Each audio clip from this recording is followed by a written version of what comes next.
নমস্কার। আজকে আমরা শুনব শ্রী শ্রী সারদা মায়ের অমৃত কথা। শ্রী মায়ের ভক্ত সন্তানদের মনে নানা বিষয়ে যেসব প্রশ্ন উদিত হইত, তাহারা মায়ের কাছে এসে সেই সব প্রশ্নের উত্তর পাইতেন।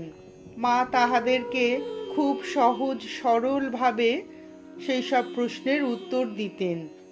মায়ের জনৈক সন্তান নলিন বিহারী সরকার মাকে জিজ্ঞাসা করলেন, মা, ঈশ্বরকে ডাকার ঠিক সময় কখন? মা বললেন, সন্ধিক্ষণেই তাকে ডাকা প্রশস্ত।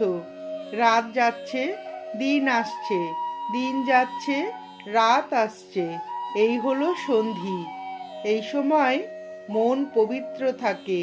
মনে দুর্বলতা সম্বন্ধে জিজ্ঞাসা করায় মা বলিয়াছিলেন, বাবা, ওটা প্রকৃতির নিয়ম।